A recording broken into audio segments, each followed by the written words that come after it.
Good evening, everybody. We'll wait about 1 minute before we start. But in the meantime, if everyone could put in the chat where you're from and how you might be associated with OCA, or how long the membership you've had with OCA, we'd love to know that. So please put in the chat. We'd love to know where people are calling in from. And I'll wait maybe about 1 minute more, and then we'll start.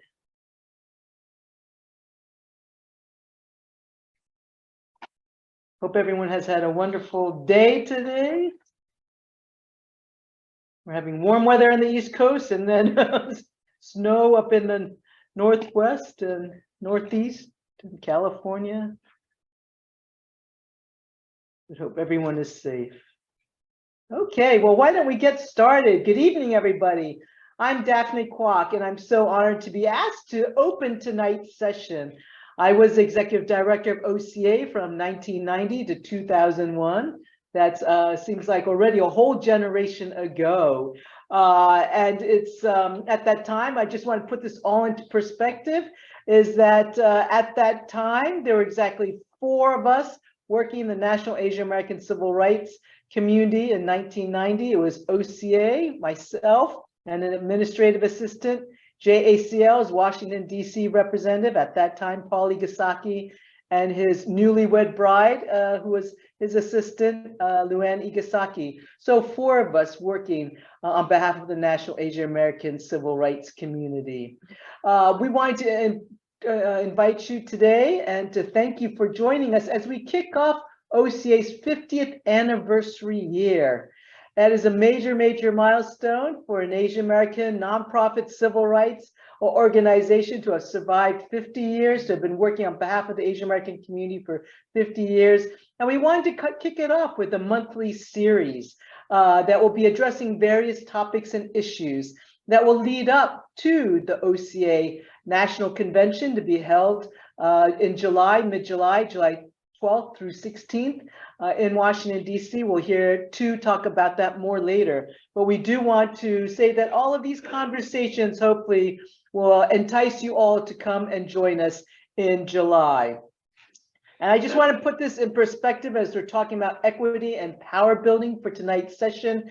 Back in 1990, to tell you what it was like, we mobilized through fax, thermal fax, through snail mail, through the phone, and in person. And so things have certainly changed since then until now. So there's no reason why we can't all be actively engaged and involved in moving our community forward.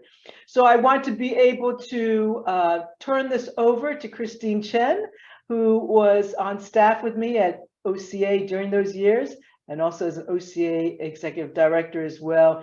And it's so appropriate, and I think she and the panelists will also talk about why today is actually such an appropriate day for this conversation about equity and power building, because we at OCA were delighted, just thrilled that today President Biden nominated Julie Su to become the next Secretary of Labor.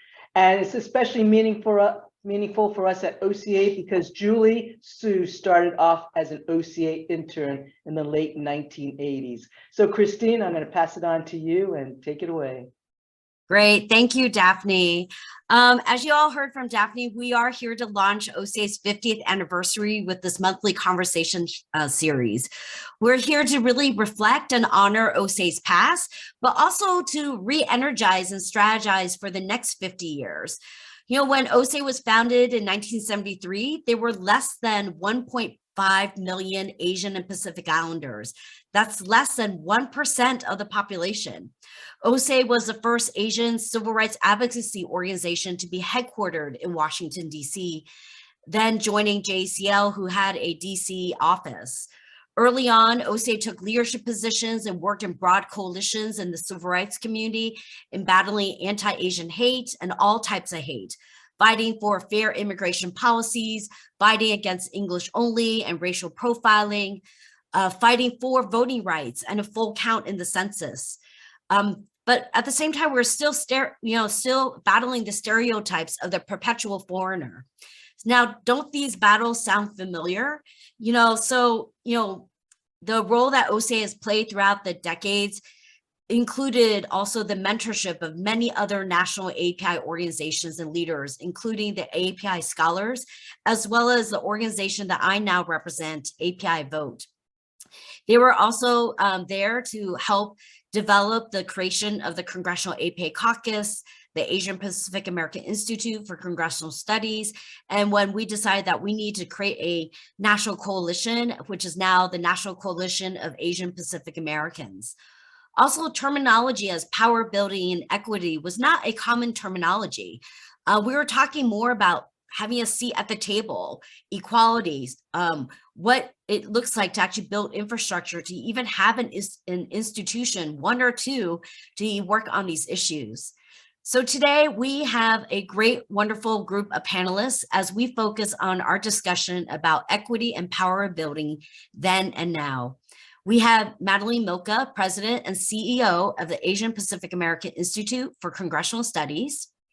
We have Estella Owima Church, who is Executive Director for Empowering Pacific Islander Communities, and Vita Lin, Founder and current President for Asian Community Development Council in Las Vegas and Nevada. So let's go ahead and start the conversation with each of your reflections on what the AANHPI community has been able to accomplish the past few decades. So why don't we go ahead and kick it off with Madeline? Thank you, Daphne and Christine, for that warm welcome and for the opportunity to join you all tonight and start the celebration of OCA. As I work at APEX, our goal is to increase AAPI representation throughout the political process, from community service to elected office. And our founders, former Secretary Norman Y. Mineta and former Delegate Bob Underwood, really believed in the cause of making sure that there was representation in Congress. And that's why they simultaneously founded APEX and KPAC on the same day in May in 1994. So the work that we do is to increase that representation, and we do that through our signature programs of paid congressional fellowships and paid internships, as well as leadership academies that allow us to encourage our communities to run for office in their localities and eventually, into federal service. We've had the good fortune of having individuals such as Congressman Ted Lieu, who is the first Asian American to be in Democratic leadership in the House of Representatives, serving as elected the Democratic vice chair of the caucus. And that to me is important because he was a participant through our programs in our Leadership Academy when he was an assembly member in the California State Legislature. And that helped him in his role as becoming a Congress member. So the work that we do is to ensure that we have representation through our leaders in staffing. We now have two senior Asian American women who are South Asians who are in the Democratic House leadership in leadership roles, serving in the caucus. And that's important to us because they not only represent the Asian American, Native Hawaiian, Pacific Islander voice, but also communities at large. And that is, the definition of leadership. The view that we as Asian American, Native Hawaiians, and Pacific Islanders can lead regardless of what the constituency is. And that should be the default of all of us, to believe that we can each be leaders and seeing that in ourselves. So OCA has been a great partner in the work that we do, and I look forward to continuing this work together. Thank you, Madeline. And Stella, EPIC came around later on, and it's really been, it's been really a great pleasure for OCA to be there right from the beginning, when you guys were starting to even think about the idea of having an organization for Native Hawaiian and Pacific Islanders. We'd love to hear your story and background. Thank you, Christine, and thanks for having me. Salo Falava, Wala Oingo'o, Stella Owima Church, like was mentioned earlier. And I come to this work as Executive Director of EPIC after serving over a decade in the classroom as an educator and as a labor organizer. So also really excited to hear Julie's news today. As a former delegate to APALA. OCA and EPIC's founders have a deep history of collaboration on leadership development, civic engagement, advocacy efforts, Christine and our founding board chair, Safa Aina. The relationship definitely served there as a bridge for EPIC and created room and space for our organization to deeply engage in public policy and advocacy with other national partners. And OCA has continued to support EPIC by way of hosting interns and allowing us to further develop Native Hawaiian and Pacific Islander emerging leaders across advocacy and research efforts, especially at the national level. And one way that we continue to build power and equity is by supporting, younger is not the right word, but I guess I'll stick with emerging Native Hawaiian and Pacific Islander community-based orgs that are at the grassroots level and staying responsive to our community. That means that before EPIC makes many decisions, it is a dialogue with our elders and those who came before us in this work, and staying responsive to our youth and our emerging leaders who are working their way through academia and making space for themselves across various organizations, many that are represented here tonight. So yeah, I'll end it there. Wonderful. And now I want to go ahead and bring up Vita Lynn, who has started a new organization, but she also started when OCA Las Vegas was first created. Yes, so thank you, Christine, for that introduction. And love Daphne, because that's how I started ACDC, right, or OCA back then, right?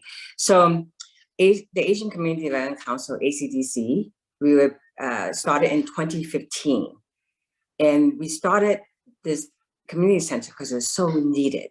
In Las Vegas or in Nevada, Asian population is one of the fastest growing population. We're at 13%, over 392,000 Asian Pacific Islander in Nevada. And we needed something, a community center where our community go to get help. But my history with OCA is much further. In the year 2000, actually before 2000, like 1998, like late 1990, Christine Chen and Daphne came to meet with me to see if we'll open a Las Vegas chapter in 1999. But one of the reasons why I moved to Las Vegas is my family, with my nephew, who was 8 years old, going to school, was getting bullied by his teacher.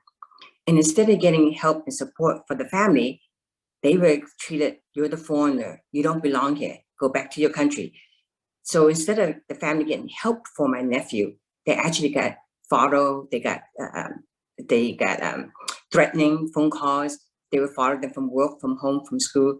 So my brother-in-law, at 46 years old at that time, dies of a heart attack from all that stress. But we had an organization like OCA back then. We could have asked for help. Our community would have a place to go to get help, where they can get issues taken care of. All they had to do is take my nephew out of that teacher and put him in another classroom. It didn't have to be this way. So when OCA came to talk to us about opening Las Vegas chapter, me and Jeannie Hua, we were excited about having that chapter. And here we are, in the year 2000, we started the OCA Las Vegas chapter. But then Christine Chen comes to meet me again in 2015 and say, hey, we'll give you some funding to do voter registration, because you start a new organization, the Asian Community Development Council, ACDC. We'll give you some seed money to start. We want you to register people to vote. So we registered people in the last 3-4 months of the year in 2015, and we registered only 700 people. I didn't know how hard it was to register people to vote, but I also found out something later. So in 2016, Christine Chen then introduced me to the Suvan Dakota Foundation to do voter registration for cities and states that has the fastest Asian growing population. And when we did that, we gave our community power for the very first time. In 2016, we registered over 3,000 people, right? 3,100 people. But in 2018, the midterm election, we registered over 14,000 people. When you register so many of our community to vote, people now knows who we are. Where the Asian population was always, didn't think we existed, we didn't think we belonged. But because of that, because of Christine Chen and API vote, and because of the Culture Foundation say, we want to give our community power. And the only reason you can give them power is register them to vote and have them go to the poll, because that gives us our voices. So that's our history. And I also serve on the national board for one term too in 2011. So I learned a lot. So ACDC is successful because of OCA.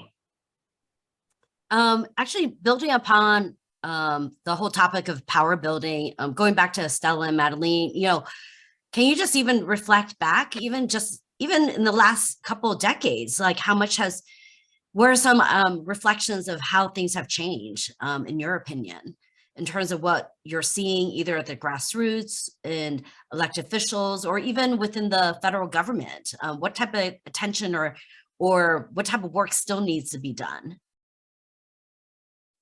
I'll let Estella start. I was about to say, I'll let Madeline start. Beat me to it.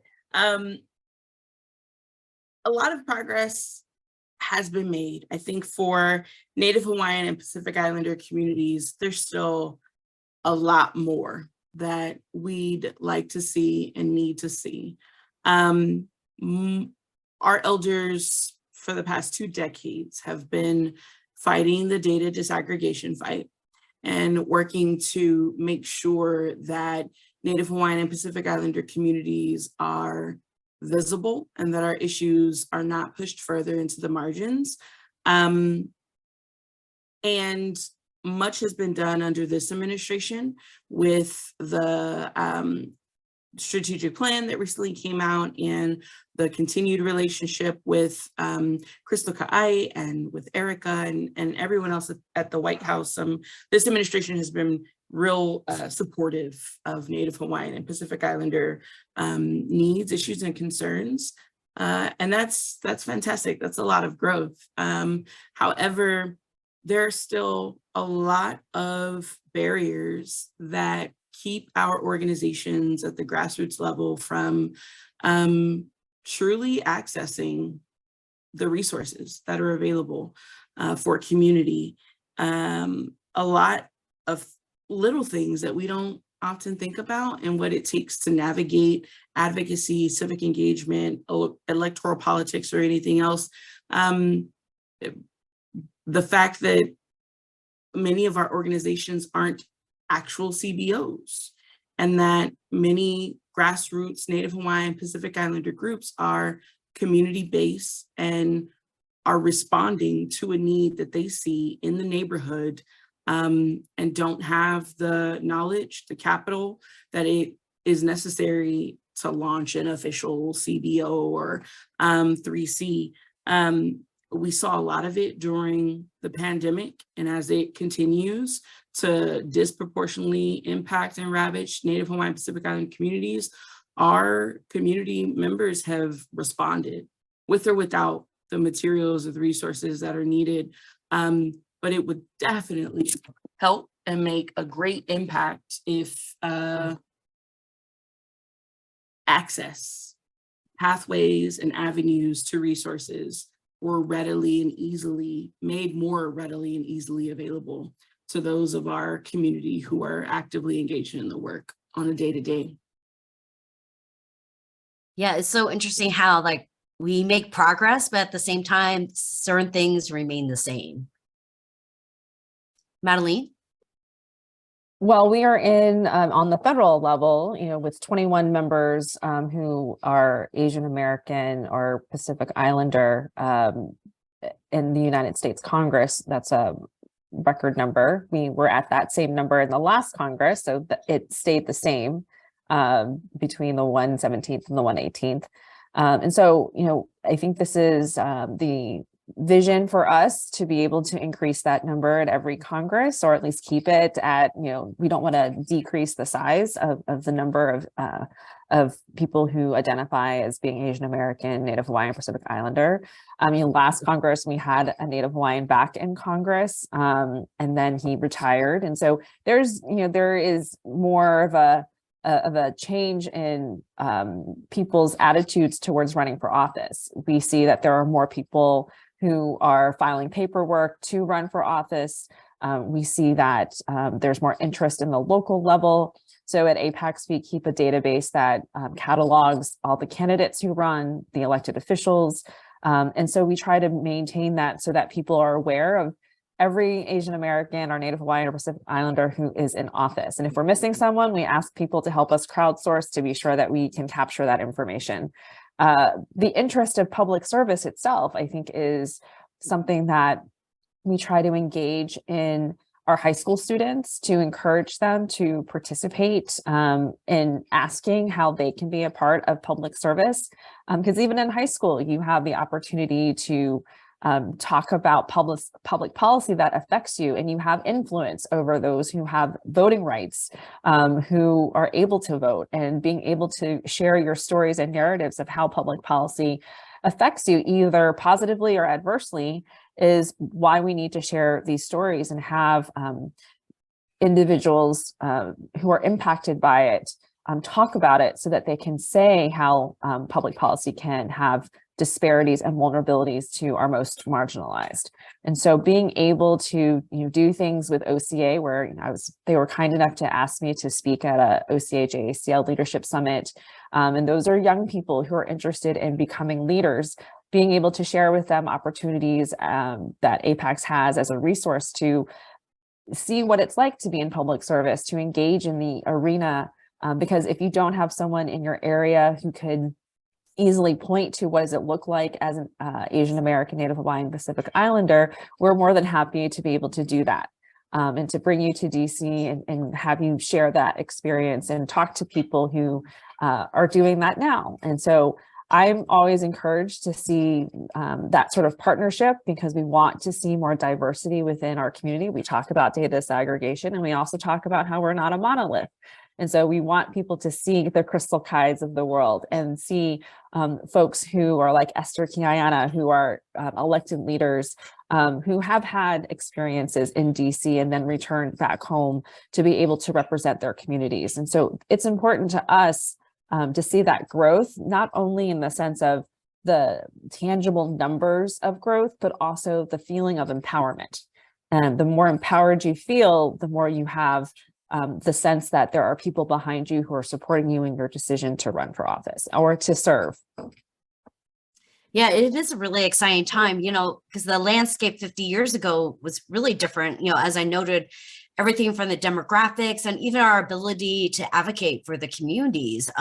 There's just so much more organizations. I mean, even within NCAPA, the National Council of Asian Pacific Americans, we have 40 national AANHPI advocacy organizations that have different reach into different communities and also have different policy expertise, right, that we could tap into.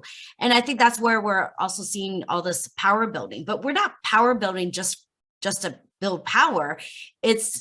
We're all doing this because of certain values that we have. So in those beginning years, the community was really focused on representation and having a seat at the table and gaining equality. But throughout the decades, we now realize that equality is where one is given the same resources or opportunities is actually not enough. It's actually about equity, where we recognize that each person in different communities have different circumstances and allocates the exact resources and opportunities are needed to reach an equal outcome. So power building and essentially developing equity may look very different. So Vida, going back to the grassroots level, what does that look like in Nevada, and how do you get there? You talked a little bit about the creation of your organization, but how do you make sure that equity is actually built into your work and what you do year after year? Right.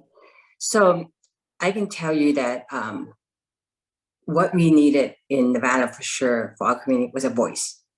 And when we registered people to vote, I noticed in 2018, we registered over 14,000. A lot of them were young people, young Asian that wants to make a change, that wants to make a difference. And once you get them involved, they get involved every year. And they bring other families and other members and friends to get involved. I think because of what we did in 2018, when the 2020 census came upon us and the presidential vote and everything that's coming at 2020 and the anti-Asian hate crime, people were worried about the pandemic and the virus and we caused it. And we were going through a lot of issues. And what happened in Nevada or in Las Vegas, especially, the casino closed. In the years of history, we never closed down anything, right? So then what happens? Our community is very, like 13%, right? How do we make sure that our community still get to the poll or still register to vote or still get them involved? It's the young people doing the social media, telling people to register to vote through social media. They were doing TikToks and all this stuff. I didn't know what they were doing, but they knew how to get people involved, right? Making sure people fill out the census, why the census is important, how much money and dollars does it bring to the state, right? But mobilizing our people to say, okay, we're in the middle of a pandemic. These are all these issues that's happening. What do we do instead of panic? What can we do? We had to be, ACDC had to be a resources for our community. Where can they get, they reach out, the community reach out to us, the governor reach out and say, can you translate different language, Asian language? What are essential worker? What is not essential worker, right?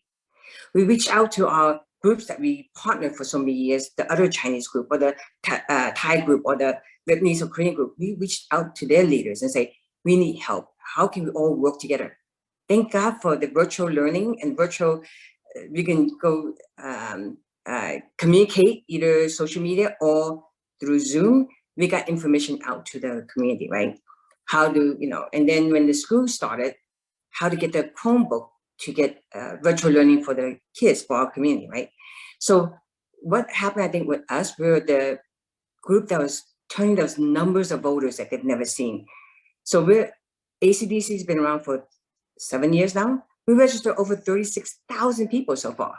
When you register those numbers, and when the election comes and they see the numbers of Asian votes going higher, they pay attention to us. During that time, they asked us, what do our community need? With the anti-Asian hate crime said, our community needs help and support. We need food that's culturally sensitive to our community. So we opened a food distribution in the year 2000, end of 2021. And in 2 years, we've given out 2 million pounds of food that's very culturally sensitive to our community.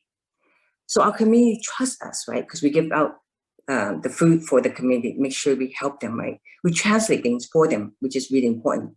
And then when the pandemic, when we had the vaccine, we did a pop-up vaccine right in the middle of OCA Town to make sure our community got vaccinated and educate them why it was important. And when the test kit came out, we made sure that all the business, Asian business, would get it, community and so forth, getting out to our community. But that communication, getting people to come together to learn, makes our community safer, right? So that's what we did. So just to let you know, if you haven't been in Las Vegas for a while, we have over 32,000 Asian Pacific owned businesses in Nevada. So I know OCA came last year for the convention, but we keep changing, we keep growing. So we have numbers. Well, it looks like also Nevada will now will be the second in the nation primary in 2024 after South Carolina. So, what kind of impact does that have in your work and also to shine a light onto the API communities? Right. So it's really exciting that we have 7 Asian that ran for assembly, and now we have more Asian representation, which is very important, man. And most of them went to your classes when you brought them. So they are the kids that graduated from you all. So we need to show that when we elect these officials, the elected official becomes, we have to hold them accountable. But to hold them accountable, we have to explain to them that we're here as a partner to help you, right? To help our community at the same time, right? So last year, we reopened the Washoe Reno office to make sure we're statewide when it comes to voter registration, voter engagement, and so forth. We have help our community navigate the health insurance. We have SNAP program to make sure that people who needed food, they can know how to apply for SNAP. And when we did citizenship, we so far have had 700 applications gone through already. So these numbers that we do and we show the community, this is what we can do to build that. So we need to continue doing that. Great. Well, speaking of Nevada, I know you guys have also had an increase of state legislators. So, you know, Yes. Madeline, you know, it's all about creating and increasing participation and representation at all levels of the political process. As you said, from community service to elected officials, and essentially, you know, creating a pipeline. So, you know, with the increased number of AANHPI elected officials, can you share some examples of how that's really helped the community in terms of addressing issues that we care about, or how we've been able to build our political power? Yeah, I think it's important for us to see that we have, you know, seen a growth in terms of the Asian American, Native Hawaiian, Pacific Islander representation. You know, in state legislatures, we have close to 170. However, there are over 7,300 seats across the country. Of that, we only have about 77 who are Asian American women. And so when you think about that very small percentage of representation, we have a lot of work to do.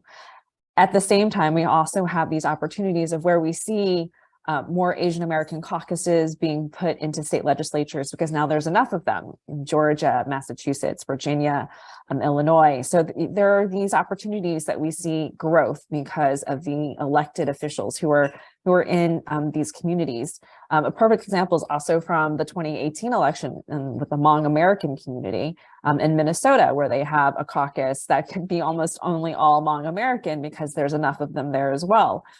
That type of growth just gives others in our community sort of the, if I see it, I can be it feeling. And that's the growth that we see in terms of, again, that empowerment of knowing that there are those who've been successful in getting elected into office.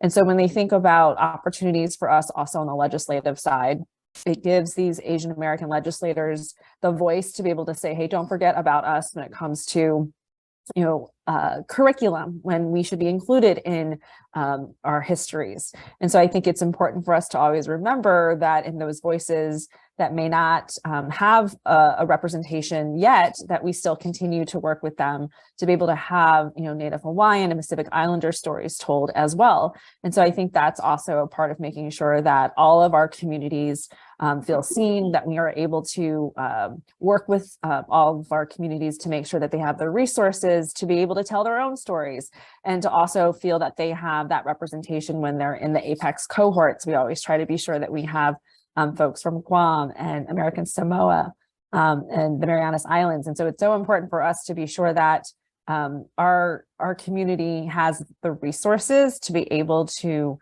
share their own stories and feel that they have the narratives to be able to run for office.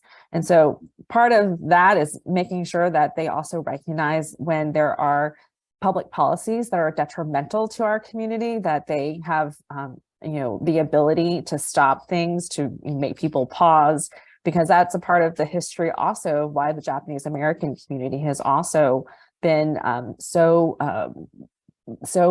has so much faith in public service, because of the fact that they knew that they didn't have a seat at the table and they had incarceration. So I think this is just a continued effect of the work that has been historically done within our community to organize and to be able to empower ourselves, because I think, you know, the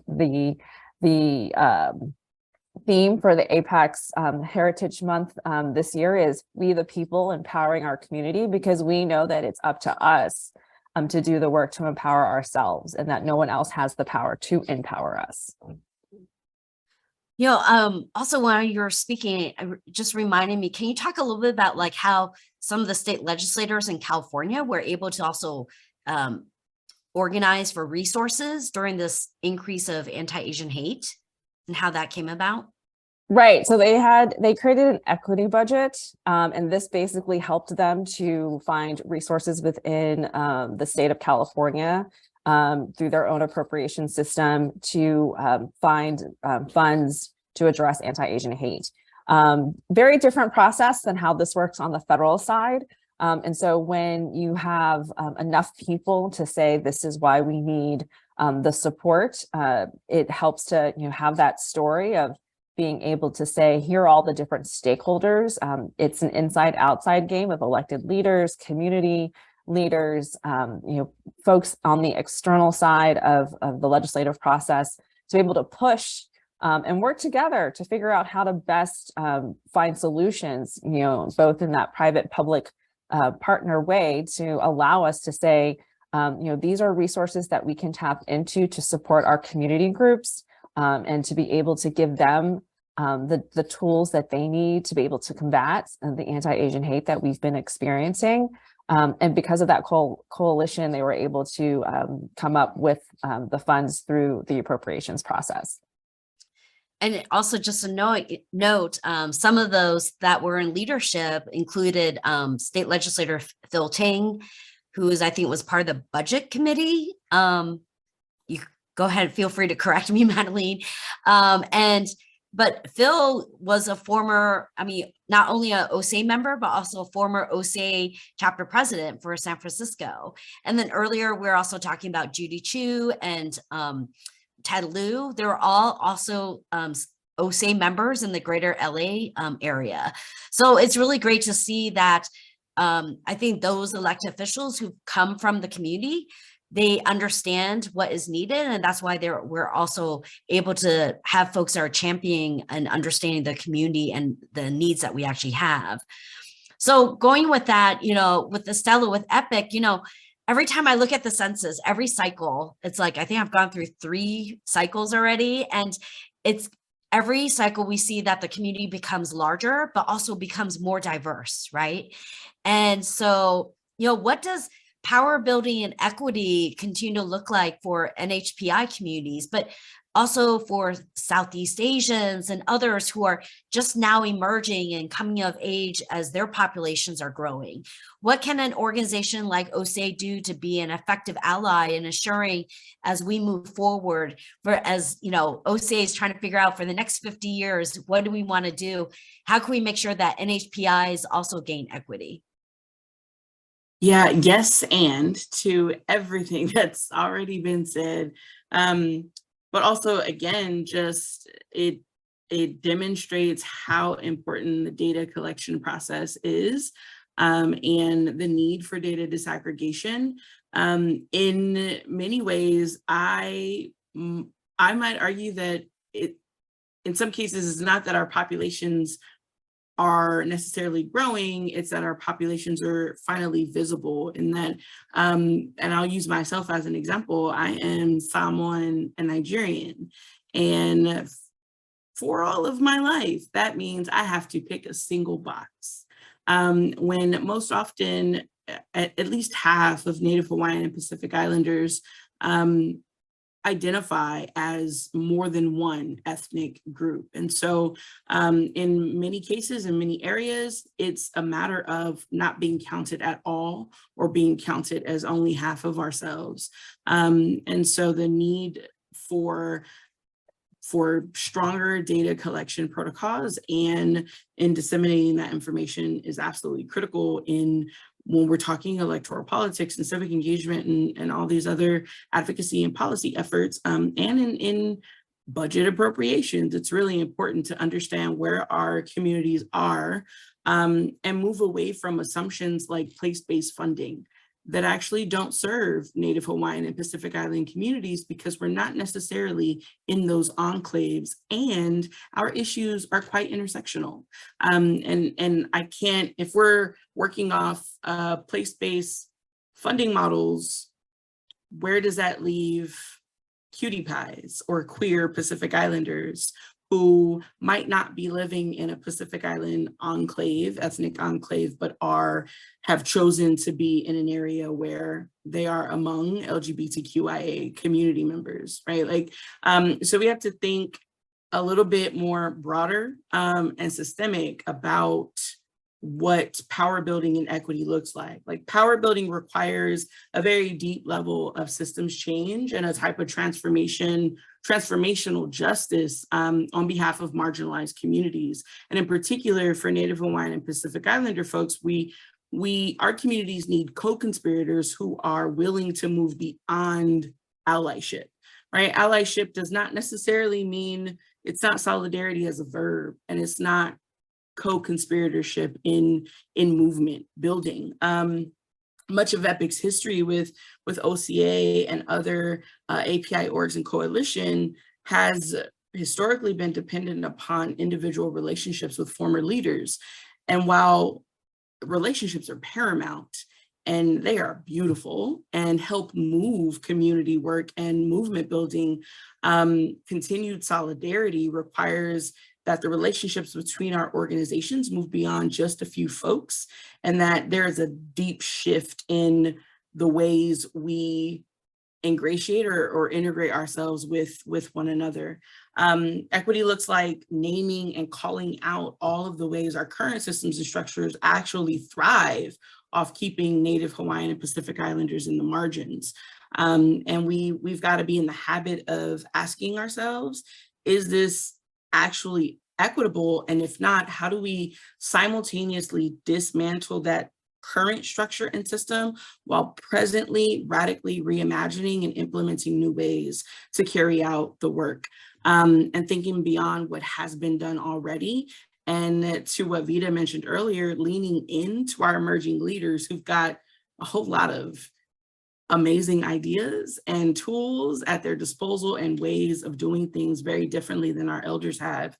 And in some ways, so long as we continue to work in coalition, Native Hawaiian, Pacific Islander orgs with Asian American led organizations, equity will require that our Asian American siblings show up as good relatives and create spaces for Native Hawaiian and Pacific Islander community members and leaders. When we are not on the invite list, looking at it and being like, I actually don't see any Chamorro representation, any Micronesian representation, any Hawaiian representation, and then reaching out to those folks that you have built amazing relationships with and making sure that they're there at the table. And also, like, it's great to have a seat at the table, but I'm also really interested in redesigning the shape of said table and making sure that it's not only round, but much wider and enough room to pull up many chairs at that table. Little examples come to mind, but like when much larger national Asian American led organizations are asking Native Hawaiian and Pacific Islanders to share space, to speak, to share in the labor, yes, and we're ready to serve and we'll almost always show up. But that also means that you've considered the labor that has gone in, and there's an offer of an honorarium or something else to support these small grassroots organizations who most often volunteer and try to hold down additional jobs to make ends meet, but they are pulling together every resource they can to support the community. Representation is great, but it can't feel like tokenism. It has to be authentic, but relationships built between organizations beyond just single relationships. And it can't just be a check the PI or NH box. It's gotta be full solidarity as verb, and on all sides, folks practicing showing up as good relatives. Yeah, you know, with OCA having chapters, I think that's the beauty of having different chapters participate or have access to these type of dialogues, because I think it's really important when you are like in the Midwest or in the Southeast or Southwest, where the demographics are changing, that where maybe the spaces right now are heavily East Asian or Asian dominated, that we have to think about what Estella and Epic is bringing to the table and saying, and how can we practice what they're presenting to all of us. So that is one thing I would like to uplift, and really make sure that the leadership here that's representing from different chapters, what can you do and take away from today's conversation and actually practice while you're on the ground. And once again, the strength of OCA is really in terms of its local leadership and its grassroots capabilities. So right now we're going to open it up for Q&A from the audience. So Fiona Cho has asked, what are some of the most pressing issues that the three of you and your organizations are engaging with and taking up the most space on your agenda right now? Whoever would like to start. I'll jump in. Apex, we don't advocate in terms of the traditional advocacy work. We do advocate for Asian American representation when it comes to opportunities in the administration, when it comes to opportunities to work on the Hill. So we work with presidential personnel and try to increase our representation across the appointments, and also through other activities that might include civil service.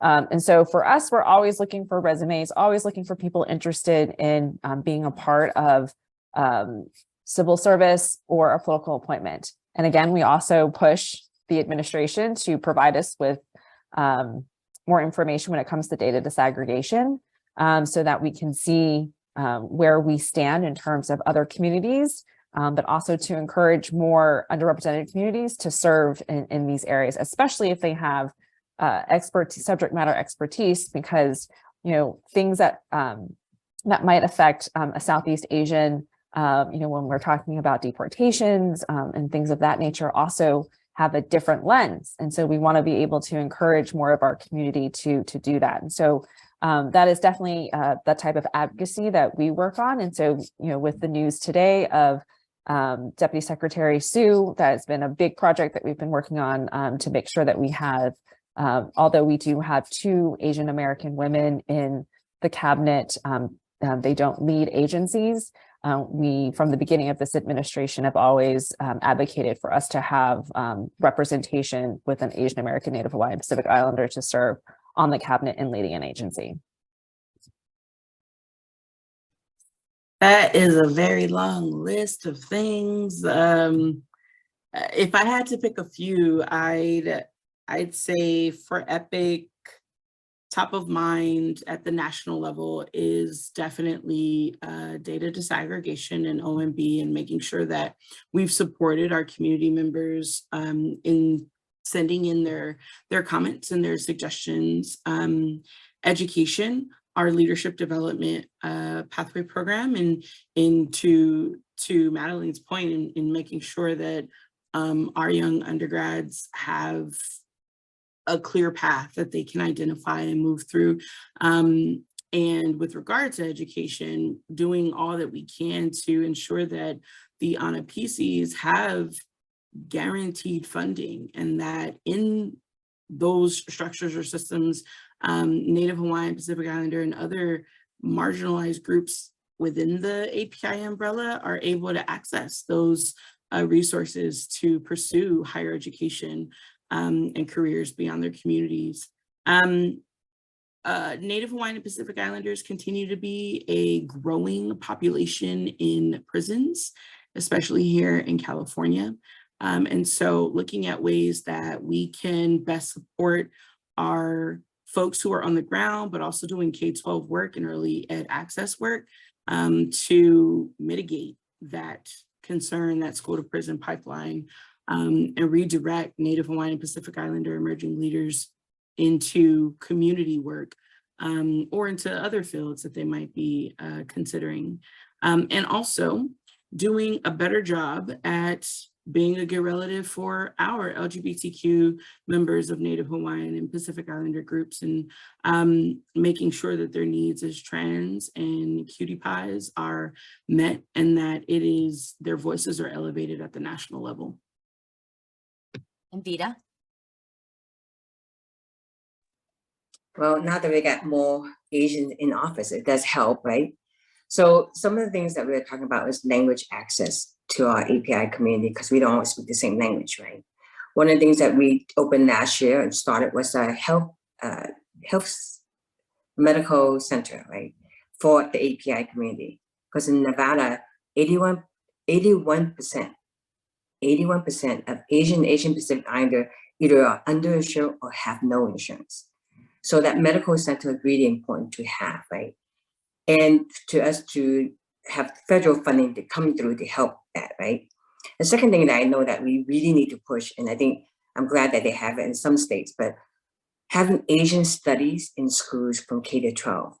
Because when they have more Asian studies and know what the Asian had contributed to the United States, we will not always become the foreigner, but understand that we were part of making this country, right? So those are the things that I'm trying to see, and we have so many items that need to be pushed through, but I know that we are very good at not taking no for an answer anymore, but we take it, say, no for now. If it's funding, let's figure out how we can get funding for that. If it's no for this, whatever reason it might be, we're gonna come out with some type of way to get our message through. Example, last year, we printed over 5,500 Chinese language for the ballots in Chinese because they didn't have the money, but we pooled and got money together to make sure we got those translated and get it out to our community. So those are things that I think our community needs more. Great. Oh, wonderful. It looks like we have a number of questions. So I'm going to have each of the panelists maybe take one of them. So the first one, how has colorism in our communities affected, influence, or hinder the work you do? Who would like to address that? I jump in on that one. So colorism is a very complex issue that definitely needs its own webinar.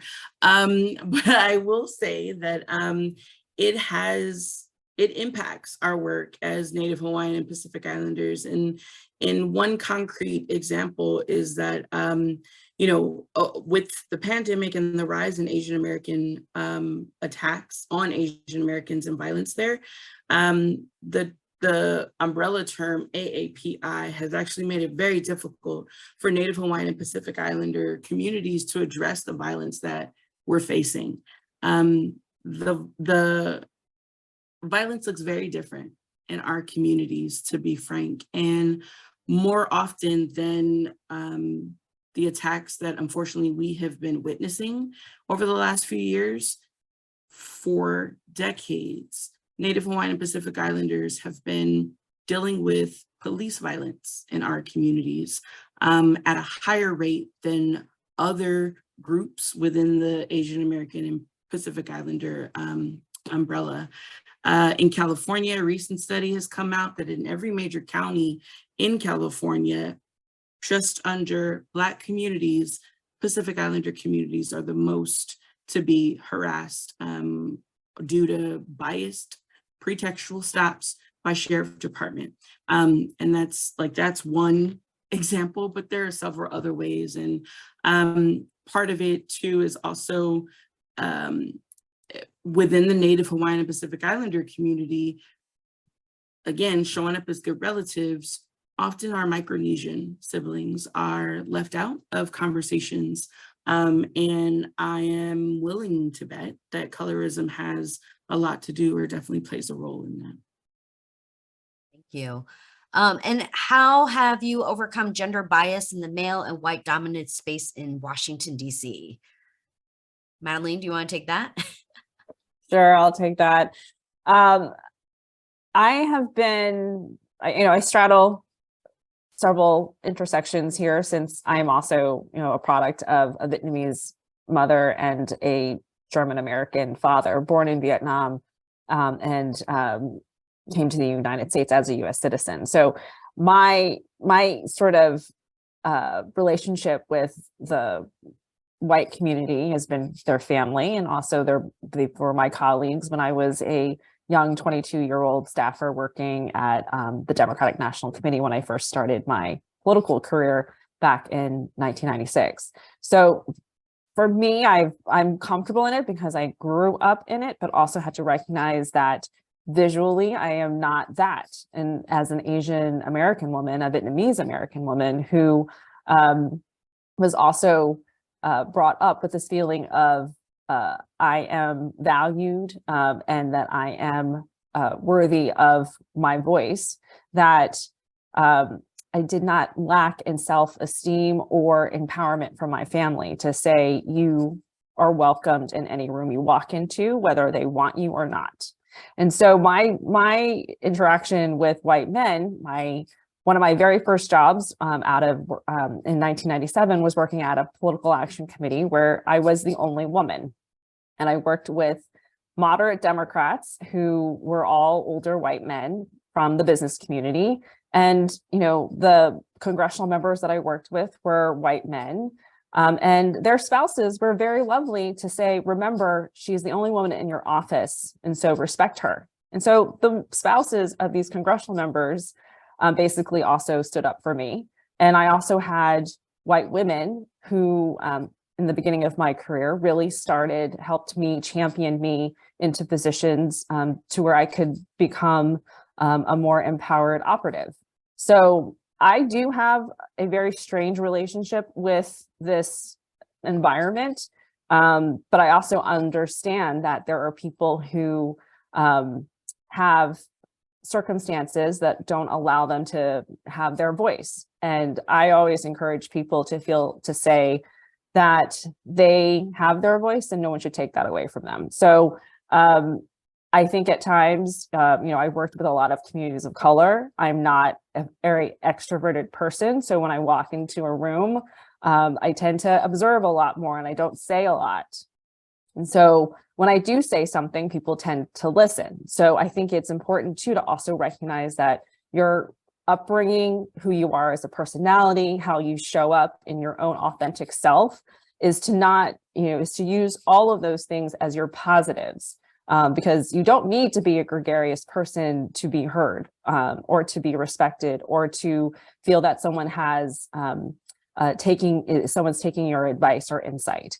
You value yourself enough to know that people are listening to you. And then Vita, if you want to answer the last question, are your respective organizations working on issues beyond representation in legislators, such as full access to mental health services and working on gun safety and cutting down on gun violence? And any of the other panelists, if you want to answer, feel free to type your answer in the Q&A as well. So in 2018, 2018, see, I'm already forgot what year I'm in. We started a C4 side. So we have a 501c4. The C4 side handles most issue-based. So that would be a question more for them to answer than for me, right? So I'm gonna say that I know that we're very concerned with some of the topics you just mentioned, and they're all working together trying to see how we can handle that situation. Great. So as we close out the session, I want to go ahead and do a quick round robin. As OCA continues this journey of reflection and prepares for the next 50 years, what is one action you would like OCA to take on or to continue to do so? I'm going to start with that. So I would like to see OCA, not only nationally, but locally. We have a lot of young people that's in office or that's on the board, because they bring in young ideas and new ways of going. What we need to do now is try to listen to what the young people have to say. So when I started ACDC and we did voter registration in 2018, we hired a lot of young people to register people to vote. And they will come out with ideas like, hey, can we do give out bubble tea and for people who go to Chinatown to early vote and make it fun? And I said, sure. We have some, we register, you went, show your sticker that you voted early. We'll have a little get together for you. I said, that sounds great. But we want to bring puppies too. I said, what does that have to do with anything? Because, well, everyone likes puppy. I said, okay. But listen to the young people. Or when they wanted to do, let's have baby goats. I said, why are we doing baby goats again? Goats for your vote. Anything that brings people out, because when I first started, I try to tell people, it's your duty to register to vote and your duty to go to the poll and vote, right? I didn't get that many people wanted to sign up. But when we say, we love to have you have your voices heard. And we have these fun events to kind of make it fun, to make it like, bring your family, bring activity, bring something, because voting should be fun. It's not only that it gives you power, but you have to make a reason for why people do things, right? So that's what my thing is, like, make sure we listen to the young people. I like the local OCA Las Vegas chapter. They have more youth programs, which they do, the mentorship program and so forth, but they're the one that's going to lead us, and we should kind of help lead them too. Stella, I think because Madeline's typing, I believe. Yeah, sure. I love goats for your vote. That's hilarious. Also, I'd welcome OCA in deepening our relationship and partnership with not only EPIC, but other NHPI CBOs all around, and investing in Native Hawaiian and Pacific Island specific programming to help get more folks out to vote and civically engaged. Madeline? I really enjoy the OCA internship program. We've benefited quite often in having OCA interns work with us in the office at Apex. And so such a great program, the Leadership Summit, seeing all of these individuals who are excited to be in DC. And I really was although I'm not a food, I do enjoy eating and cooking. I don't know if I really enjoy so much being filmed eating and cooking, but I was a part of the Food for Thought, I think, program back in 2021. And that was fun, although the conversation was fun. The cooking and me trying to not cut myself was not so much fun. I think I actually shattered my phone screen when I was taping myself. But in the sense of, all of the fun things that OCA does to really encourage different segments of our population to participate and to be a part of the work that we do in public service. Thank you so much for always being a partner and finding fun ways to collaborate. And before we close out, first of all, I want to thank Estella, Vita, and Madeline for joining us. They are taking time out of their busy day to provide their knowledge and leadership to this conversation. But also, this is just a reminder for OCA. As a reminder, I was an intern. I started out as an intern for OCA, came through their leadership program, became staff, and then became executive director. And from that, because of the support from the OCA and their chapters, we then, created the API Vote as well as the API Scholars Program, which are now their own organizations doing much needed work in the community. But, once again, I just want to reemphasize that the strength of OCA has always been about their membership and their chapters. So here are some questions that some folks had asked, and we weren't able to answer them in time, but these are actually great questions in terms of for OCA to actually think and ponder. How can OCA be re-engaging older new immigrants to be more involved? And also, making sure that we have several languages and dialect and eliminate those barriers. Or the other question around how do we engage ERGs? OCA is part of this greater ecosystem that we should be proud that OCA has been able to help launch and support this larger ecosystem. But now I think we have to go back to our basics because there's so much work that needs to be done. And it really comes back to how can we strengthen OCA's membership and chapters so that way they could continue to be a partner in all this great work. So with that, I'm going to go ahead and turn it over to Tu. But thank you so much for joining all of us. It's been a great conversation, and we look forward to seeing all of you at the OCA convention. Thank you, Christine. Thank you to all the panelists, and thank you, Daphne. I actually am also a product of being an OCA, first a student organizer with the OCA Greater Houston chapter, then an intern at the local chapter, and then staff, and now the executive director. So I'm proud to have received the OCA baton from the both of you, and I'm honored to join Madeline to add more of the Vietnamese and Southeast Asian American voice, and also add the millennial Gen Z voice to the national ANHPI space in my role now.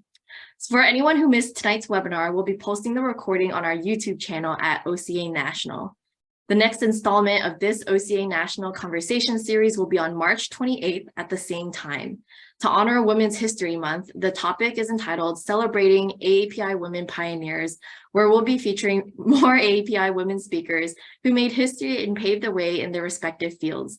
Please be sure to register for this webinar. You can find the link in our chat, the chat box below, or on our social media or website at ocanational.org.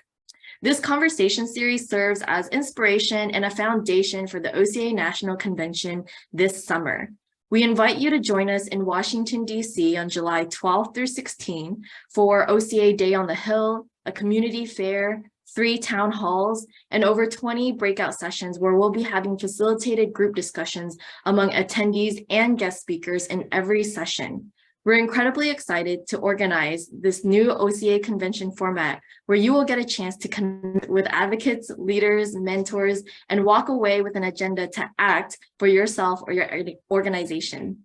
The registration for the OCA National Convention opens this Friday, March 3rd at ocanationalconvention.org, or you can find the information on our social media. Thanks for joining us tonight, and I hope everyone has a great rest of their week.